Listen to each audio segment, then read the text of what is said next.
वालेकुम dear fellows. आज जो हम टॉपिक डिस्कस करने जा रहे हैं वो है ट्रिप्टोफैन ओपेरॉन, या हम इसको शॉर्टकट में ट्रिप ओपेरॉन भी पढ़ते हैं। ये भी जीन रेगुलेशन इन बैक्टीरिया की एक एग्जांपल है। तो हम इस टॉपिक को देखते हैं। ये टॉपिक जो है वो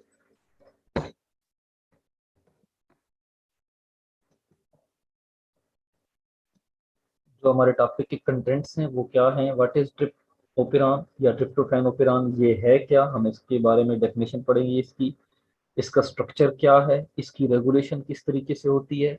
दो तरीके हैं, रिप्रेसर के जरिए और एटीन्यूएशन का एक मैकेनिज्म है उसके जरिए।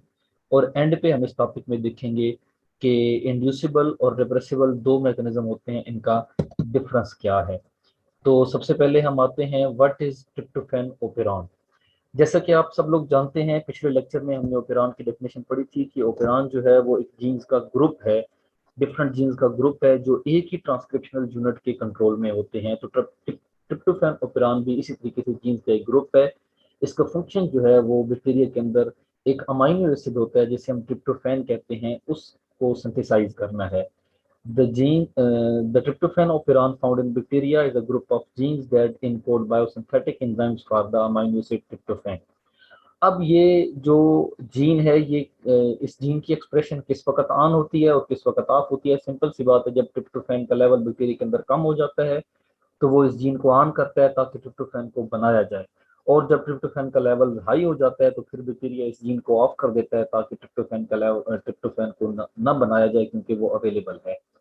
तो बैक्टीरिया भी जो है वो जाहिर बात है इस अमाइनो एसिड को बनाता है। जिस तरह हमारी बॉडी में ये अमाइनो एसिड रिक्वायर्ड है अमाइनो एसिड बनाने के लिए, तो बैक्टीरिया को भी ये रिक्वायर्ड है। अब सिंपल सी बात है, अगर ट्रिप्टोफैन अवेलेबल होगा, ठीक है, एनवायरनमेंट में, तो ई कोलाई जो है वो उसको ये ट्रिप्टोफैन नहीं चाहिए। चूंकि अवेलेबल है वो बैक्टीरिया एनवायरनमेंट से, वो सेल मेम्ब्रेन से मतलब उसको इनटेक कर सकता है, तो वो उस जीन को ऑफ कर देगा। और अगर अवेलेबिलिटी उसकी लो होगी तो वो क्या करेगा, ट्रिप्टोफैन ओपेरॉन को ऑन कर देगा ताकि ट्रिप्टोफैन बनाया जाए। तो ये एक बेसिक इसका इंट्रोडक्शन है। अब हम आते हैं इसके स्ट्रक्चर की जानिब।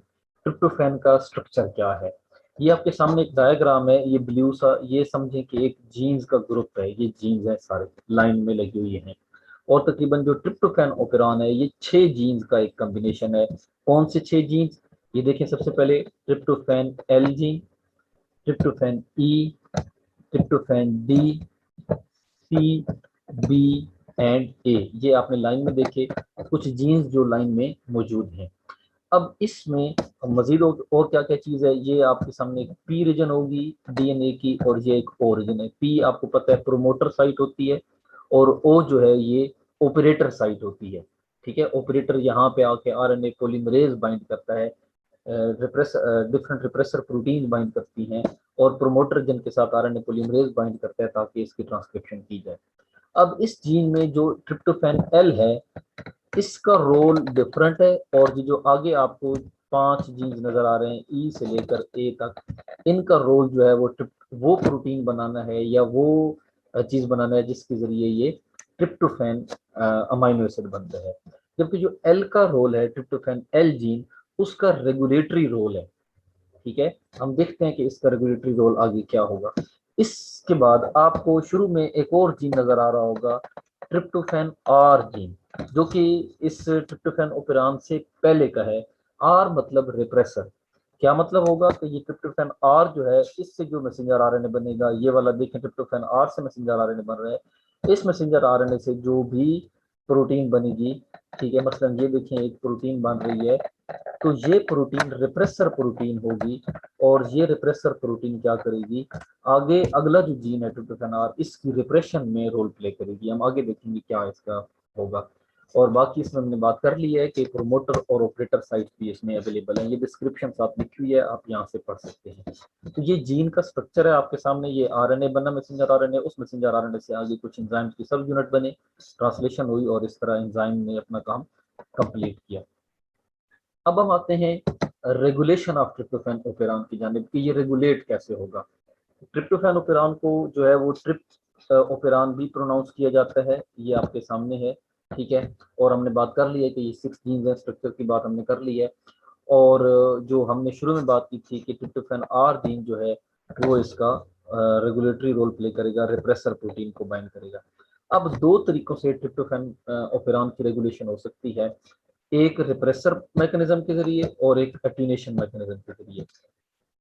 The tryptophan operon is regulated by tryptophan repressor, और जब रिप्रेसर बाउंड करती है तो जारी बात है वो ट्रिप्टोफैन की रेगुलेशन को, ट्रिप्टोफैन की ट्रांसक्रिप्शन को ब्लॉक कर देती है रिप्रेसर प्रोटीन। और जो दूसरा मैकेनिज्म है वो अटेन्यूएशन का मैकेनिज्म है। हम देखते हैं कि ये मैकेनिज्म क्या है, और ये मैकेनिज्म उस वक्त रोल प्ले करता है जब ट्रांसक्रिप्शन और ट्रांसलेशन जो है वो कपल्ड होती है, यानी इकट्ठी हो रही थी। आपको पता है कि प्रोकैरियोट्स में अक्सर ऐसा होता है कि ट्रांसक्रिप्शन के फौरन बाद ट्रांसलेशन स्टार्ट हो जाती है, मतलब जैसी ट्रांसक्रिप्शन हो रही है एक एंड से, उसी आरएनए के साथ साथ ट्रांसलेशन भी हो रही है। तो हम एक एक करके इन दोनों को स्टडी करते हैं। सबसे पहले जो पहला मैकेनिज्म है हमारा, tryptophan operon is regulated by repressor protein. ये आपके सामने हेडिंग दी हुई है, रिप्रेसर प्रोटीन। क्या मतलब है, नाम से जाहिर हो रहा है कि रिप्रेसर प्रोटीन ट्रांसक्रिप्शन को रिप्रेस करती है, स्टॉप करती है, इनहिबिट करती है। तो रिप्रेसर प्रोटीन कब काम करेगी? दो कंडीशंस हमारे पास होंगी। पहली कंडीशन ए, जब ट्रिप्टोफैन का लेवल लो होगा, ठीक है, मतलब ट्रिप्टोफैन बैक्टीरिया के अंदर नहीं है और उसके एनवायरनमेंट में भी नहीं है। तो इसका मतलब है बैक्टीरिया ने ट्रिप्टोफैन बनाना है, क्योंकि है ही नहीं, कम है। तो फिर क्या होगा, ये जो ट्रिप्टोफैन आर जीन है, ये ट्रिप्टोफैन आर जीन एक मैसेंजर आरएनए बनाएगा, उस मैसेंजर आरएनए से ये एक रिप्रेसर प्रोटीन बनेगी। लेकिन ट्रिप्टोफैन एनवायरनमेंट में और सेल के अंदर नहीं है। अगर ट्रिप्टोफैन होता तो वो ट्रिप्टोफैन क्या करता, इस प्रोटीन को एक्टिवेट करता। लेकिन ट्रिप्टोफैन नहीं है तो ये प्रोटीन क्या है, इनएक्टिव है। अब ट्रिप्टोफैन का ना होना इस प्रोटीन को इनएक्टिव कर देता है, और ये जो है यहाँ पे ऑपरेटर साइट के साथ जाके बाइंड नहीं करती। जब ये बाइंड नहीं करती तो फिर इसकी ट्रांसक्रिप्शन पूरी जीन की होती है, और उसकी ट्रांसक्रिप्शन से आगे क्या होता है, ये जीन अपने आप को एक्सप्रेस करता है और ट्रिप्टोफैन की कंसंट्रेशन सेल के अंदर इंक्रीज कर जाती है, यानी ट्रिप्टोफैन बन जाता है। तो ये इसमें सिंपल सा एक कंसेप्ट था कि अगर ट्रिप्टोफैन लेवल नहीं होगा तो वो रिप्रेसर प्रोटीन के साथ बाइंड नहीं करेगा। जब रिप्रेसर प्रोटीन के साथ बाइंड नहीं करेगा तो ये रिप्रेसर प्रोटीन इधर ऑपरेटर प्रोटीन के साथ जाके इधर बाइंड, इधर इधर ऑपरेटर के साथ जाके बाइंड नहीं करेगी। जब ये बाइंड नहीं करेगी तो सिंपल सी बात है, जो ट्रांसक्रिप्शन है वो कंप्लीट होगी। दूसरी जो बी डायग्राम है, ये जो बी सिनेरियो है, जो दूसरा सिनेरियो है वो ये है कि when tryptophan level is high, जब ट्रिप्टोफैन का लेवल हाई होगा तो ट्रिप्टोफैन खुद जो है वो को रिप्रेसर के तौर पर रोल प्ले करेगा। ये देखें, ये रिप्रेसर प्रोटीन थी और इस रिप्रेसर प्रोटीन के साथ दो ट्रिप्टोफैन मॉलिक्यूल आके बाइंड किए, क्योंकि ट्रिप्टोफैन अवेलेबल था तो वो आके बाइंड किए और वो को रिप्रेसर का रोल प्ले कर रहे थे। ठीक है, को रिप्रेसर वो मॉलिक्यूल होते हैं जो रिप्रेसर की हेल्प करते हैं, कि जो रिप्रेसर को आप समझ लें कि एक्टिवेट करते हैं। अब ये दो आके बाइंड किए तो ये अब क्या हो गया, यहाँ पे आप देख सकते हैं कि ये ट्रिप्टोफैन अब जो रिप्रेसर प्रोटीन है वो एक्टिव हो गई है, और वो क्या करेगी, ऑपरेटर साइट के साथ बाइंड करेगी। और जब ये बाइंड करेगी तो ये इस ट्रांसक्रिप्शन के प्रोसेस को स्टॉप कर देगी, और जब ये स्टॉप हो जाएगा तो ट्रांसक्रिप्शन नहीं होगी। क्यों नहीं होगी? क्योंकि ट्रिप्टोफैन अवेलेबल था। उसी ट्रिप्टोफैन ने ही तो कोर प्रेशर का रोल प्ले किया है कि अब मजीद ट्रिप्टोफैन की जरूरत नहीं है तो ये प्रोसेस ना चलाया जाए। तो ये क्या सिस्टम था जी, ये था regulation of tryptophan by repressor protein. आगे आ जाते हैं जी हम। दूसरा हमारा मैकेनिज्म है the tryptophan operon is also regulated by attenuation mechanism. Attenuation का क्या मतलब है, ये वो प्रोसेस है, ये वो मैकेनिज्म है जो ट्रांसक्रिप्शन और ट्रांसलेशन जब कपल्ड होती हैं तो उस वक्त रोल प्ले करता है। इसमें थोड़ा सा अपने बात को और से समझना है, वो ये है कि हमने शुरू में कहा था कि जो ट्रिप्टोफैन का एक जीन है, पूरा ट्रिप्टोफैन ओपेरॉन है, ये 6 जीन्स पर कंप्लीट मतलब मुश्तमिल है। ये 6 जीन्स हैं, LEDCBA। और हमने कहा था कि जो ट्रिप्टोफैन एल जीन है ये, इसका रोल रेगुलेटरी है। इस जीन के फौरन बाद आपको ये कुछ और सीक्वेंस नजर आ रही है, यहाँ पे पर्पल कलर शो थी, अब मैंने इसको रेड कर दिया है। ये सीक्वेंस अट्यूनेटर सीक्वेंस का नाम इसको दिया गया है। ठीक है, क्या मतलब है, मतलब ये है कि जब यहाँ से ट्रांसक्रिप्शन, ये अट्यूनेटर सीक्वेंस बात यहाँ पे साइड पे लिखी हुई भी है, आप इसको पढ़ लीजिएगा। बात क्या है कि जब यहाँ से ट्रांसक्रिप्शन स्टार्ट होती है, ये देखें आरएनए पॉलीमरेज ने प्रोमोटर साइट के साथ बाइंड किया और यहाँ से आरएनए बनना शुरू हुआ। लेकिन ये जो आरएनए बना यहाँ से लेकर यहाँ तक, इस एटीन्यूएटर सीक्वेंस तक, तो यहाँ तक आरएनए बनने के बाद यहाँ पे ये स्टॉप हो गया। ठीक है, ये छोटा सा एक मैसेंजर आरएनए का टुकड़ा बना जिसको हम जो है वो एटीन्यूएटर आरएनए जो है वो कहेंगे। मतलब ये छोटा सा आरएनए बना और यहाँ पे टर्मिनेट हो गया, मजीद आगे नहीं बना, मजीद आगे प्रोसेस नहीं हुआ। ठीक है, या हम कह सकते हैं कि आगे ट्रांसक्रिप्शन होगी, लेकिन यहाँ तक जो आरएनए बनेगा, यहाँ तक ये छोटा सा आरएनए आपको टुकड़ा नजर आ रहा है, इसको हम एटीन्यूएटर आरएनए कहेंगे। और ये अब आगे डिसाइड करेगा कि आगे ट्रांसक्रिप्शन होनी है या नहीं होनी। जब जरूरत होगी आगे के ट्रांसक्रिप्शन की, तो ये मैसेंजर आरएनए इस तरह आगे चलता जाएगा, ये देखें इस तरह आगे बनता जाएगा, ट्रांसक्रिप्शन होती जाएगी। लेकिन जब जरूरत नहीं होनी, हम देखते हैं आगे जो सिनेरियो, तो उस वक्त इसकी ट्रांसक्रिप्शन यहाँ पे रुक जानी है, और उसके रुकने में इसी छोटे से आरएनए का ही रोल जो है वो रोल होगा। तो जब एटीन्यूएशन होती है तो ये मैसेंजर आरएनए ट्रिप्टोफैन ओपेरान का बनता है शॉर्ट पीस में, ये टर्मिनेट हो जाता है और इस सीक्वेंस तक आके टर्मिनेट हो जाता है, क्योंकि यही छोटा सा आरएनए जो है इसने आगे रोल प्ले करना है। तो ये छोटा सा कंसेप्ट आपको समझ आया होगा कि ये एटीन्यूएटर सीक्वेंस का क्या रोल है और इस आरएनए। अब हम इस छोटे से आरएनए का जो है, इस आरएनए का ये जो छोटा सा मैसेंजर आरएनए बने है, इसका स्ट्रक्चर देखते हैं कि इसका स्ट्रक्चर क्या है। ये आपके सामने एक डिटेल डायग्राम है इस छोटे से मैसेंजर आरएनए की, जिसको हम एटीन्यूएटर सीक्वेंस का नाम दे रहे हैं। इस मैसेंजर आरएनए में जो है वो ये आपके सामने ये पूरा मैसेंजर आरएनए की सीक्वेंस है यहाँ तक। ठीक है, ये मैं लाइन लगा रहा हूँ, इससे आगे वो ट्रिप्टोफैन ई जीन की सीक्वेंस स्टार्ट हो रही है। तो इससे पहले पहले ये जितनी सीक्वेंस थी, ये इस ट्रिप्टोफैन एल जीन की जो प्रोडक्ट थी मैसेंजर आरएनए, जिसको हमने एटीन्यूएटर सीक्वेंस का है, उसका स्ट्रक्चर है। इस आरएनए में इसके जो स्टार्ट में यहाँ से ये स्टार्ट हो रहा है, ये आप देख सकते हैं डायग्राम, यहाँ से स्टार्ट हो रहा है और ये यहाँ पे आके एंड हो रहा है। लेकिन इसके स्टार्ट में जो पहले 14 अमाइनो एसिड के कोड हैं, कोडान आपको पता है मैसेंजर आरएनए की जो सीक्वेंस होती है उसे हम कोडान कहते हैं। तो जो पहले 14 अमाइनो एसिड्स हैं, ठीक है, ये सबसे पहले आप देख सकते हैं मिथायोनीन, लाइसिन, एलेनिन, इस तरीके से ये आप देख सकते हैं। यहाँ तक आप आके ये खत्म हो रही है एक सीक्वेंस। ठीक है, ये स्टॉप कोडान है उसका। ये 14 जो अमाइनो एसिड्स हैं, इसको लीडर पेप्टाइड सीक्वेंस कहा जाता है। अब इसको लीडर पेप्टाइड सीक्वेंस क्यों कहते हैं? क्योंकि इसी सीक्वेंस का मेन रोल है अगले सारे प्रोसेस में। और इस लीडर पेप्टाइड सीक्वेंस में आपको 2 ट्रिप्टोफैन के कोड नजर आ रहे हैं, ये ठीक है, G U G G and U G G, ये 2 कोड जो हैं, कोडान जो हैं, ये ट्रिप्टोफैन के हैं। यानी ट्रिप्टोफैन अमाइनो एसिड उस ट्रांसफर आरएनए के साथ बाइंड करेगा जो ट्रांसफर आरएनए आके यहाँ पे आके अटैच होगा। आपको पता है ट्रांसक्रिप्शन ट्रांसलेशन का प्रोसेस। तो इस ट्रिप्टोफैन लीडर पेप्टाइड जो सीक्वेंस है, इसका रोल है, what is the role of this codon, तो इनका रोल हम आगे डिटेल से देखते हैं।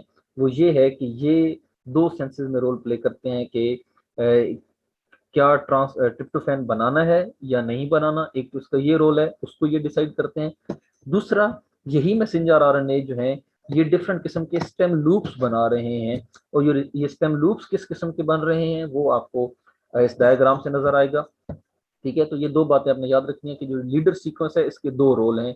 एक रोल तो ये है कि अगर तो ट्रिप्टोफैन सफिशिएंट है तो उसकी ट्रांसक्रिप्शन को स्टॉप करना, मतलब उसको कंट्रोल करना, और दूसरा स्टेम लूप्स के जो सिस्टम है, स्टेम लूप्स बनने का जो तरीकाकार है उसको कंट्रोल करना। स्टेम लूप बनने का तरीकाकार क्या है, यहाँ दोबारा उसी डायग्राम को आप गौर से देखें। यहाँ पे आपको 4 डिफरेंट कलर नजर आ रहे होंगे, ये 4 रीजन है। एक हल्का ग्रीन सा है, एक हल्का येलो सा कलर है, एक ब्लू सा है, और एक जो है वो रेडिश कलर है। ये 4 रीजन यहाँ आपको डिफरेंट कलर में शो किए गए हैं। ये है रीजन 1, यहाँ से लेकर यहाँ से स्टार्ट हो रहा है और यहाँ पे एंड हो रहा है। और ये है रीजन 2, यहाँ से स्टार्ट हो रहा है और यहाँ पे एंड हो रहा है। ये रीजन 3 है, यहाँ से स्टार्ट हो रहा है और यहाँ पे एंड हो रहा है। और ये रीजन 4 है जो यहाँ से स्टार्ट हो रहा है और यहाँ पे एंड हो रहा है। अब ये 4 रीजन्स हैं, इन चारों रीजन्स, ये चारों रीजन्स एक दूसरे के कंप्लीमेंट्री सीक्वेंस है। मतलब रीजन 1 भी रीजन 2 के साथ बाइंड कर सकता है। आपको पता है डीएनए या आरएनए की सीक्वेंस कंप्लीमेंट्री हो आमने सामने तो वो बाइंड कर जाती हैं।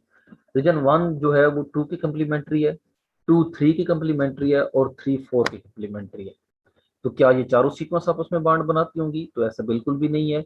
हमेशा आपको पता है कि 2 जो आमने सामने सीक्वेंस होती हैं वो आपस में कंप्लीमेंट्री होती हैं और वो बॉन्ड बनाती हैं। तो ये स्टेम लूप्स बनेंगे खास किस्म के। रीजन 1 रीजन 2 के साथ स्टेम लूप बनाएगा और रीजन 3 रीजन 4 के साथ बनाएगा। यानी एट अ टाइम एक स्टेम लूप बन सकता है। ये रीजन 1 है, ठीक है, ये आप देख सकते हैं, और ये रीजन 2 है। तो जब 1 और 2 के साथ आपस में बॉन्ड बना होगा तो फिर उस वक्त 2 3 के साथ बॉन्ड नहीं बना सकेगी, ठीक है, और उस वक्त 3 और 4 आपस में बॉन्ड बना देंगे। इसी तरीके से अगर तो रीजन 2 3 के साथ इस तरह बॉन्ड बना लेगी, यहां से ये दरमियान में आपको सीक्वेंस नजर आ रही है। अगर रीजन 2 ये वाली रीजन 3 के साथ बॉन्डिंग हाइड्रोजन बॉन्डिंग कर लेगी तो फिर इसका मतलब है कि वो 2 उस टाइम पे 1 के साथ बाइंड उसने नहीं किया होगा। तो ये आप इसको सिंपली समझ लें, छोटा सा कंसेप्ट है। ये चारों रीजन आपस में कंप्लीमेंट्री हैं। अगर रीजन 1 2 के साथ हाइड्रोजन बॉन्ड बनाया होता है तो उस वक्त 2 3 के साथ नहीं बना सकती, क्योंकि 2 ने 1 के साथ बनाया हुआ है। इसी तरीके से 3 4 के साथ उस वक्त बाइंड करती है। लेकिन अगर 2 और 3 आपस में बाइंड बना लेंगे तो फिर 1 2 के साथ बाइंड नहीं कर सकेगा और 3 4 के साथ भी बाइंड नहीं कर सकेगा। तो ये डिफरेंट किस्म के लूप्स बनते हैं। इसमें एक और इम्पोर्टेंट बात देखें, जहां पे फोर्थ रीजन एंड हो रहा है, अगर तो ये 3 के साथ बाइंड बनाए तो ये आपको एक यू रिच रीजन नजर आ रहा होगा, अट्यूनेटर सीक्वेंस, ये वाली सीक्वेंस, यू रिच सीक्वेंस। आपने ट्रांसक्रिप्शन को गौर से पढ़ना है। फिर तो जब आरएनए की ट्रांसक्रिप्शन हो रही होती है, ट्रांसलेशन सॉरी जब हो रही होती है, तो आरएनए पॉलीमरेज जो है, या ट्रांसक्रिप्शन सॉरी ट्रांसक्रिप्शन जब हो रही होती है तो आरएनए आरएनए ट्रांसक्रिप्शन का एक जो स्टॉप करने का प्रोसेस है वो ये यू रिच रीजन है, ठीक है। इस यू रिच रीजन को हम जो है वो ये टर्मिनेटर का नाम देते हैं कि ये ट्रांसक्रिप्शन का टर्मिनेटर है। तो ये भी ध्यान में रखना है कि जब 3 और 4 स्टेम लूप बनाते हैं तो ये टर्मिनेटर सीक्वेंस भी सामने हो जाती है। तो जाहिर बात है जब टर्मिनेटर सीक्वेंस सामने होगी तो ये ट्रांसक्रिप्शन को भी स्टॉप करने में रोल प्ले करेगी। तो ये आपने देख लिया कि 4 डिफरेंट किस्म के रीजन्स हैं जो आपस में कम्प्लीमेंट्री हैं और डिफरेंट किस्म की पॉसिबिलिटीज हैं कि कब कब ये लूप बन सकते हैं आपस में, स्टेम लूप। अब हम देखते हैं कि ये स्टेम लूप बनते किस कंडीशन में है, और ये ट्रांसक्रिप्शन का हम लोग चूंकि रेगुलेशन पढ़ रहे हैं तो 3 इसमें सिनेरियोज हैं। सबसे पहले है जी, आप देखें ए क्या है, when translation is not coupled with transcription. ये वो कैटेगरी है जब ट्रांसक्रिप्शन और ट्रांसलेशन आपस में बाइंड नहीं की हुई है, ठीक है। मतलब ये है कि ट्रांसक्रिप्शन के फौरन बाद ट्रांसलेशन नहीं हो रही, आपस में कपल्ड नहीं है। ट्रांसक्रिप्शन पहले हो रही है, फिर कुछ टाइम के बाद ट्रांसलेशन होती है। तो जो सिंपल सी बात है, ट्रांसलेशन उसकी हो ही नहीं रही मैसेंजर आरएनए की, ये मैसेंजर आरएनए बन रहा है और इसकी ट्रांसलेशन नहीं हो रही। तो जो फेवरेबल जो स्टेम लूप्स हैं वो यही होंगे कि जो रीजन 1 है ये वाला आप देख सकते हैं, ये रीजन 2 के साथ जो है वो बांड बना लेगा, और जो रीजन 3 है ये रीजन 4 के साथ बांड बना लेगा, जैसा स्टेम लूप बना लेगा, ठीक है, हाइड्रोजन बॉन्ड्स बना लेंगे। तो जब ये आपस में बॉन्ड बनाएंगे तो ये जो यू रिच रीजन थी, हमने कहा था ट्यूनेटर सीक्वेंस, ये क्या हो जाएगी, ये सामने आ जाएगी। जब ये सामने आ जाएगी तो ट्रांसक्रिप्शन जहाँ पे रुक जाएगी। तो ट्रांसक्रिप्शन जब यहाँ पे रुक जाएगी तो ट्रांसक्रिप्शन टर्मिनेट हो जाएगी और मजीद इस मैसेंजर आरएनए की ट्रांसक्रिप्शन नहीं होगी। तो ये आप वही डायग्राम जो आपने शुरू में देखी थी कि यहाँ तक पहुंचने के बाद ट्रांसक्रिप्शन रुक जाएगी और आगे ट्रांसक्रिप्शन नहीं होगी, ठीक है। तो ये एक सिनेरियो था। दोबारा आप पिछली डायग्राम में मैं गया हूँ ताकि आपको बात समझ आ जाए। अब आते हैं हम बी कैटेगरी, एक बी सिनेरियो है, दूसरा सिनेरियो वो क्या है कि अगर तो ट्रिप्टोफैन इन्वायरमेंट में कम है, ट्रिप्टोफैन का लेवल लो है, और ट्रांसक्रिप्शन और ट्रांसलेशन भी जारी बात है कपल्ड है, यानी फॉरेन ट्रांसक्रिप्शन के बाद ट्रांसलेशन हो रही है क्योंकि ट्रिप्टोफैन बनाना है और ट्रिप्टोफैन के जो है वो उसको एंजाइम को ट्रांसफर आरएनए उसको भी लेकर आएंगे। अब ट्रिप्टोफैन का लेवल लो है, अब होगा क्या जी, अब होगा ये when the tryptophan level concentration is very low, the ribosomes passes the tryptophan codon in the tryptophan L gene। बात को जरा गौर से समझना है। आपने सुना था कि लीडर सीक्वेंस है, इस एल जीन का जो मैसेंजर आरएनए बनता है, ठीक है, ये हमने बात की थी कि ये जो ट्रिप्टोफैन एल जीन का जो मैसेंजर आरएनए बन रहा है जिसको हमने जो है वो कहा है कि ये एक लीडर सीक्वेंस है, या हमने इसको अट्यूनेटर सीक्वेंस भी कहा था। ये ट्रिप्टोफैन एल जीन, ये उसका मैसेंजर आरएनए बना। इस मैसेंजर आरएनए के पहले 14 अमीनो एसिड के जो कोडॉन्स थे इनको हमने लीडर पेप्टाइड कहा। तो ये 2 ट्रिप्टोफैन के कोडॉन हैं। बात को जरा समझना है। अब ट्रिप्टोफैन का लेवल एनवायरनमेंट में कम है, लो है, सेल के अंदर ट्रिप्टोफैन कम है, तो ये 2 जो कोडॉन हैं आपको पता है कि जब ट्रांसलेशन हो रही होगी तो इन दोनों कोडान के साथ जो है वो ट्रांसफर आरएनए आके बाइंड होंगे। ये देखें ट्रांसफर आरएनए आके बाइंड हो रहे हैं, लेकिन वो ट्रांसफर आरएनए कौन से होंगे? ट्रिप्टोफैन ओपेरॉन वाले होंगे, ठीक है। लेकिन ये तो तब बाइंड करेंगे ना, ये ट्रिप्टोफैन ओपेरॉन वाले जो ट्रांसफर आरएनए के जो चार्ज ट्रांसफर आरएनए हैं, ये तब बाइंड करेंगे ना जब इन्वायरमेंट में होंगे। तो जब ये इन्वायरमेंट में नहीं है तो ये क्या होंगे? बाइंड नहीं करेंगे। बात आपको समझ आई होगी। जब ये ट्रिप्टोफैन एनवायरनमेंट में नहीं था, और हम ये भी कह रहे हैं कि ट्रांसक्रिप्शन और ट्रांसलेशन कपल्ड हैं, ये आप डायग्राम की तरफ दोबारा आए, तो अब क्या होगा जब ये जैसे ही यहाँ पे यहाँ ये देखें, ये ट्रिप्टोफैन एल्जीन था, इसका ये मैसेंजर आरएनए बन रहा है, और ये इस मैसेंजर आरएनए का ये ग्रीन रीजन ए रीजन है, रीजन 1 है, और ये येलो रीजन 2 है। लेकिन ए रीजन में वन रीजन में हमने कहा था कि 2 ट्रिप्टोफैन के कोडान है। अब ये देखें ट्रांसलेशन भी साथ हो रही है, लेकिन इस ट्रांसलेशन यहाँ पे आके थोड़ी सी रुक गई है क्योंकि एनवायरमेंट में ट्रिप्टोफैन ही नहीं था। तो मतलब इसका क्या हुआ? इसका मतलब ये हुआ कि जो रीजन 1 है वो तो इधर बिजी हो गया है, ये आप देख सकते हैं। ट्रांसलेशन स्टॉप में थोड़ा सा पॉज आ गया है, स्टॉप हो गई है। तो रीजन 1 जब इधर बिजी हो गया ट्रांसलेशन में, और यहाँ पे ट्रांसलेशन थोड़ी सी रुकी हुई है क्योंकि वो ट्रिप्टोफैन लाने वाला ट्रांसफर आरएनए ही नहीं है, चार्ज ट्रांसफर आरएनए, तो फिर 1 रीजन आप देख सकते हैं 2 के साथ बाइंड नहीं कर सकते। ये देखिए ना कितना डिस्टेंस है। तो 1 रीजन 2 के साथ बाइंड नहीं कर सकता। जब 1 रीजन 2 के साथ बाइंड नहीं कर सकता तो जाहिर बात है 2 तो 3 के सामने तो है ही सही, तो 2 जो है वो 3 के सामने बाइंड कर लेगा। जब 2 3 के सामने बाइंड कर लेगा तो फिर 3 4 के साथ बाइंड नहीं करेगा, तो 3 4 स्टेम लूप नहीं बन सकता। जब 3 4 स्टेम लूप नहीं बनेगा तो 4 स्टेम लूप ही नहीं बनेगा, तो ये जो यू रिच रीजन था ये सामने ही नहीं आएगा, ये सीधा एक सीक्वेंस की शक्ल में मौजूद रहेगा। तो अब क्या होगा? अब ट्रांसक्रिप्शन आगे होती रहेगी, ठीक है, और ट्रांसक्रिप्शनल टर्मिनेशन नहीं होगी, यहाँ पे टर्मिनेशन नहीं होगी, ट्रांसक्रिप्शन का प्रोसेस नहीं रुकेगा और आगे ट्रांसक्रिप्शन होती रहेगी। क्यों होगी? क्योंकि ट्रिप्टोफैन का लेवल लो था और ट्रिप्टोफैन बनाना था। उम्मीद है ये छोटा सा कंसेप्ट आपको समझ आया होगा। आगे आ जाते हैं तीसरी कंडीशन की जाने। वही कंडीशन है कि ट्रांसक्रिप्शन और ट्रांसलेशन कपल्ड है, लेकिन जो है वो ट्रिप्टोफैन सफिशिएंट अमाउंट में मौजूद है।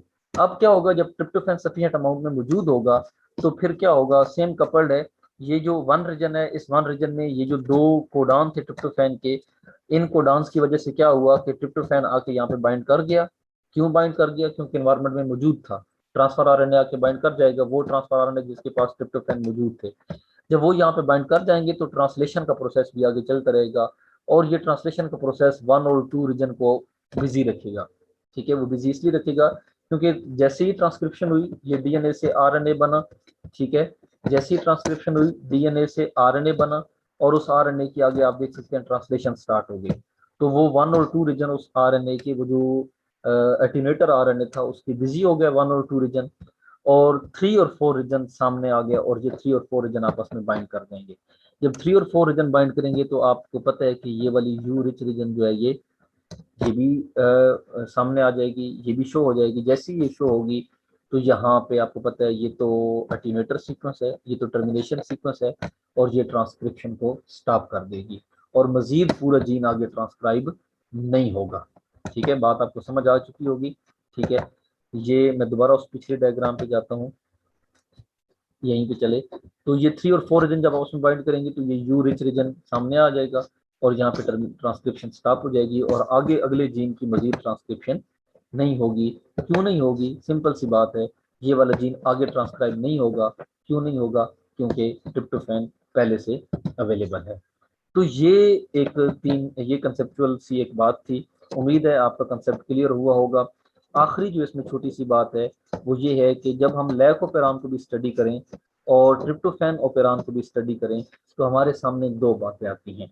वो दो बातें ये आती हैं कि जो बैक्टीरियल जीन्स हैं वो अपनी ट्रांसक्रिप्शन को दो तरीकों से कंट्रोल करते हैं, पॉजिटिव वे से भी और नेगेटिव वे से भी।